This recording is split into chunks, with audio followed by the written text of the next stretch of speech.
Parts of leaf. ठीक है, एक लीफ में कौन कौन सी रचना पाई जाती है?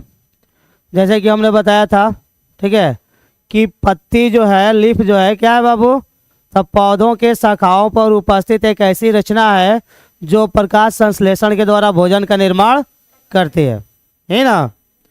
इसके बाद आप लोगों को बताया गया था कि पत्तियां जो है पौधों के शाखाओं पर जिस रचना के द्वारा जुड़ी होती है, जैसे यहाँ पे एक डंठल जैसी रचना है ना, इसी के द्वारा पत्तियां जो है पौधों के शाखाओं से जुड़ी होती है।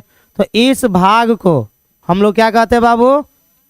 पेटियोल यानी पर्णवृंत कहते हैं। क्या कहते हैं बाबू? पर्णवृंत।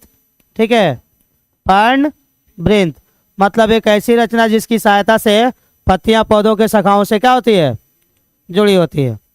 ठीक है, उसके बाद आता है पत्तियों का संपूर्ण चौड़ा भाग, जिसको हम लोग लीफ ब्लेड कहते हैं। पत्तियों के संपूर्ण भाग को, जो चौड़ा भाग होता है, उसको क्या कहते हैं बाबू? Leaf blade. इसको हिंदी में हम लोग क्या कहेंगे?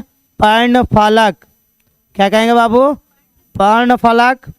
ठीक है, ये पर्णफलक जो है ये पत्तियों का संपूर्ण चौड़ा भाग होता है। ठीक है, इसके बाद हम आप लोगों को बताए थे कि पत्तियों का ये जो किनारे वाला चौड़ा भाग होता है इसको बेस कहते हैं। क्या कहते हैं बाबू? Leaf base.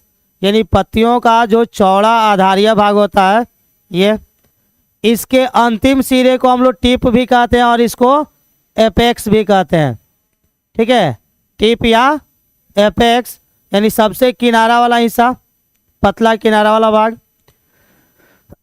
इसके बाद आप लोगों को बताया गया था कि पत्तियों के मध्य में एक मोटा धागेनुमा रचना पाया जाता है ना, जिसको मिड रिब कहते हैं। क्या कहते हैं बाबू? मिड रिब, मध्य सिरा। क्या कहेंगे? मध्य सिरा कहेंगे।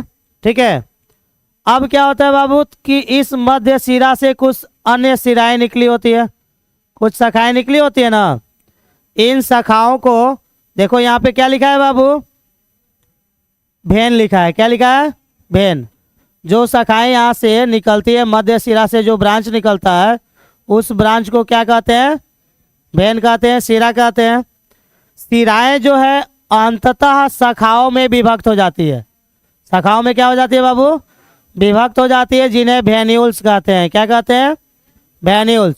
तो एक बात याद रखिएगा कि ये मिड रिब, ठीक है, वेन्स और वेन्यूल्स आपस में मिलकर जो रचना बनाते हैं ना, उसको सिरा विन्यास कहते हैं। क्या कहते हैं? सिरा विन्यास बताए थे हम। एक बात और होता है कि ये जो स्टेम है बाबू, इस स्टेम के पास जहाँ पर पेटियोल जुड़ा होता है, पर्णवृंत जुड़ा होता है, यहाँ पे एक छोटा सा मांसल रचना पाया जाता है। ऐसे पाया जाता है ना। तो उस मांसल रचना को हमने क्या बताया था बाबू कि इसको एस्टेपियोल कहते हैं। क्या कहते हैं? एस्टेपियोल कहते हैं। और यह एस्टेपियोल क्या करता है बाबू?